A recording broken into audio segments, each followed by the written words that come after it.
tough question.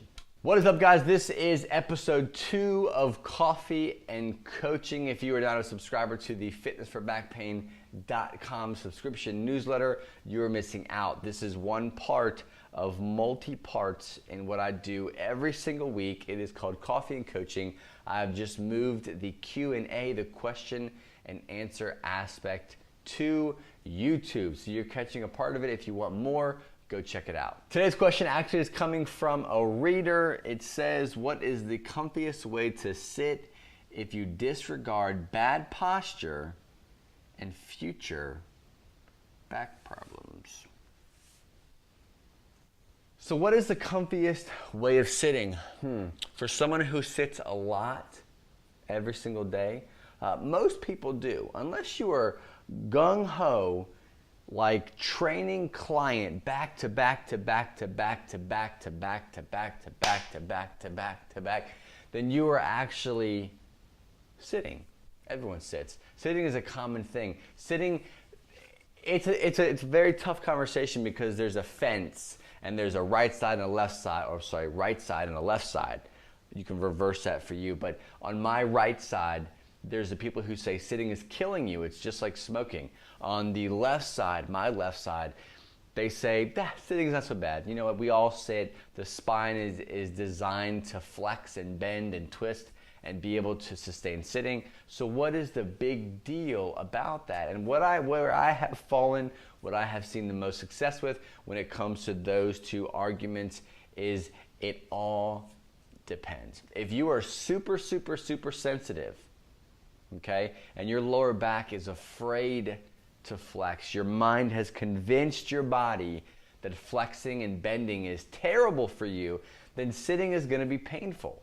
It's going to be painful. There's a process you have to go through. There's not a step-by-step process, but it's a process of changing the emotional state of how you're looking at your current pain. If you have no pain whatsoever, then sitting is not necessarily that bad as long as you're constantly changing the way that you are sitting, which kind of brings me to the question, what is the most comfortable, or comfy, he says comfy, what is the most comfy way of sitting despite bad posture and despite future back problems? And what I personally have experienced is multiple ways of sitting throughout the day. Sometimes I'll sit, I will actually bring myself to the front of my chair where that meaty, bony, hard, wood section is, to the front of the chair, and I will actually have no back support. I will reset my pelvis, reset my shoulders, reset my neck and my head, and I will sit there and I will make sure my keyboard is closer to me when I'm cranking out the next article for fitnessforbackpain.com, but I'll make sure everything is nice and cordial when it comes to the rest of my body. That's one way that I do it. The other way I do it, I will sit my butt all the way back into the back of my seat. I will put my hands on the armrest. I will bring my keyboard or wherever I'm working on as close as I can to me. I will completely surrender to the freaking chair, and I'll actually break the little lock that says, hey, I can now bounce or lean back. I will break that lock and allow me to lean back, and I will completely relax my body and breathe deep into my lower back. That's a comfy way of sitting. Lazy boys are freaking comfy. So it's hard to kind of describe what is comfy to you. Someone sitting in a 1996 high school desk chair, you might think that's comfy. I think it's terrible. It's too slippery, there's no support, and it's just garbage. We shouldn't even sit in those things.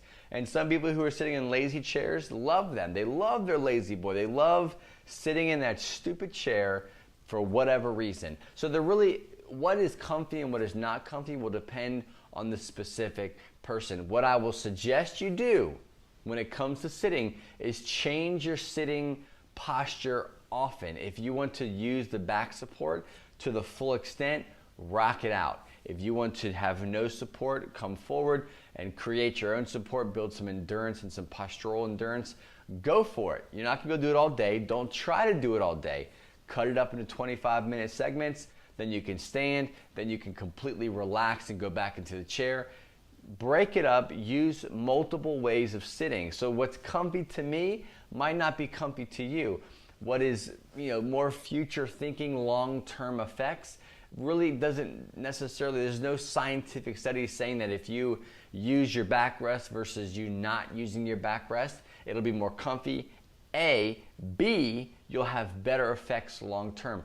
There's no science out there that talks about that. What they do talk about is that you need to just move often, change your sitting dynamics. I am known to get down on one knee and work. I'm known to stand and work. I'm known to use a stool and work, and a backrest to my chair and work, and also not have a backrest to my chair and do the same thing. So I change things often. So I don't believe that there is one way of doing it.